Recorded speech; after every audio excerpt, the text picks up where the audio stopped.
ইন্নাল হামদুলিল্লাহ ওয়াসসালাতু ওয়াসসালামু আলা রাসূলিল্লাহ আম্মা বাদ। যুগে যুগে নানা জাতিগোষ্ঠী সিরিয়ায় শাসন চালিয়েছে। মানব ইতিহাসের শুরু থেকে দেশটি সভ্যতাগুলোর মনোযোগের শীর্ষে ছিল। আলেকজান্ডার, রোমান, পার্সিক, মাজুসি, ক্রুসেডার, হালাকু, তৈমুর সহ বহু বিদেশি দখলদার যুগে যুগে সিরিয়ার দিকে তাদের লোলুপ দৃষ্টি ফেলেছিল। সাহাবায়ে কেরাম এই অঞ্চল থেকে ফিলিস্তিন বিজয় করেছিলেন। সুলতান সালাহউদ্দিন আইয়ুবী রাহিমাহুল্লাহ সিরিয়াকে কেন্দ্র করেই ক্রুসেডারদের পরাজিত করেন এবং বাইতুল মাকদিসকে মুক্ত করেন। ফলে বর্তমানেও ফিলিস্তিনের মুক্তি সিরিয়ার বিজয়ের সাথেই গাথা। এই পথ দিয়েই আবারও বাইতুল মাকদিস মুক্ত হবে। সর্বোপরি শাম অসংখ্য নবী রাসূলের পুণ্যভূমি। রাসূল সাল্লাল্লাহু আলাইহি ওয়াসাল্লাম শাম নিয়ে করেছেন একাধিক ভবিষ্যৎবাণী। মহান রবের কাছে শামের ভূমি ও অধিবাসীদের জন্য করেছেন বরকত কামনা। এই ভূমিকে আল্লাহর শ্রেষ্ঠ ভূমি হিসেবে উল্লেখ করেছেন। শেষ জামানায় মহাযুদ্ধের সময় সিরিয়াই হবে মুসলিমদের ঘাঁটি, ঈমানের ঘাঁটি। এই ভূমিতে অবতরণ করবেন হযরত ঈসা আলাইহিস সালাম। শামের ফজিলত পবিত্র দুই ভূমি মক্কা ও মদিনার ফজিলতের মতোই হাদিসে নববীর মাধ্যমে মহৎ পর্যায়ের। তাই সিরিয়া মুসলিম উম্মার জন্য তাৎপর্যপূর্ণ একটি অঞ্চল। সিরিয়ার মুসলিমদের মুক্তি মানে পুরো মুসলিম উম্মার জন্য খুশির দিন। সিরিয়ায় আহলুস সুন্নাহর বিজয় মানে পুরো মুসলিম উম্মার বিজয়। আজ বহু ত্যাগ ও কোরবানির মাধ্যমে সিরিয়ার মুসলিমদের বিজয় এসেছে এবং তারা দীর্ঘ 53 বছরের নুসাইরি শিয়া কুফরি শাসনের নির্যাতন ও নিপীড়ন থেকে মুক্ত হয়েছে। কিন্তু এই বিজয় খুব সহজে আসেনি। 1973 সালে শেখ মারওয়ান হাদিদের নেতৃত্বে সিরিয়ায় জিহাদের সূচনা হয়। শেখ মারওয়ান ফাঁসির মঞ্চে শাহাদাত বরণ করেছেন। 1982 সালে হামায় 40,000 মানুষকে হত্যা ও 25,000 বন্দীকে ফাঁসি দিয়ে হাফিজ আল আসাদ সিরিয়ার জিহাদকে থামিয়ে দিতে চেয়েছিল।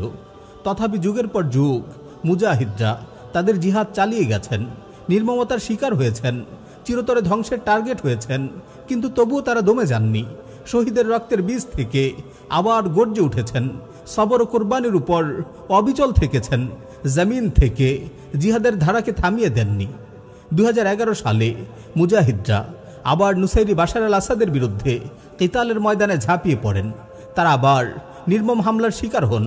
রাশিয়া, ইরান ও বাশার আল আসাদ সরকারের যৌথ হামলায় সিরিয়া মৃত্যুপুরীতে পরিণত হয়।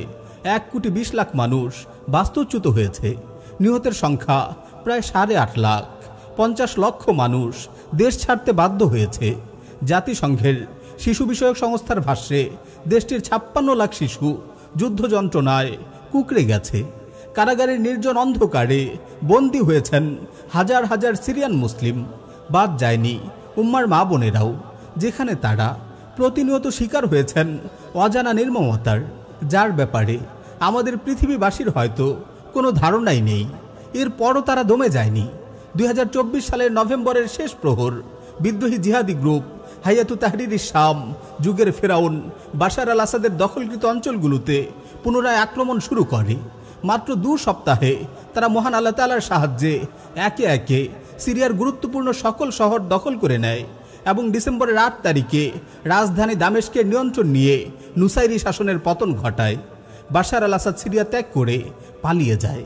সিরিয়ার জিহাদের ইতিহাস দীর্ঘ 50 বছরের কোরবানি ও জিহাদের মধ্য দিয়ে সিরিয়ায় মুসলিমরা নুসাইরি কাফের গোষ্ঠীর নির্মম শাসন থেকে মুক্তি পেয়েছে।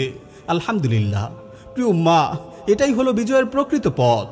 সবর ও কোরবানির সাথে অবিরাম দাওয়া ও জিহাদি এই উম্মার মুক্তির চাবিকাঠি। এই চাবিকাঠি দিয়েই পূর্বে আমাদের সালাফ ও আকাবিররা বিজয়ের দরজা উন্মোচন করেছেন এবং বর্তমানেও একই চাবি ব্যবহার করে উম্মার মুজাহিদরা বিজয়কে চুম্বন করছেন।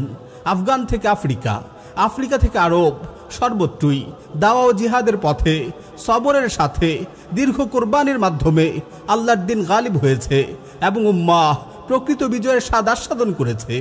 ফলে আমরাও যদি আল্লাহর দিন ও মুসলিম উম্মার বিজয় চাই, আমাদেরকেও সেই পথেই হাঁটতে হবে। এই পথেই জীবনকে কোরবান করতে হবে। এই শতাব্দী ইসলামের বিজয়ের শতাব্দী। এই শতাব্দী মুসলিম উম্মার মুক্তির শতাব্দী।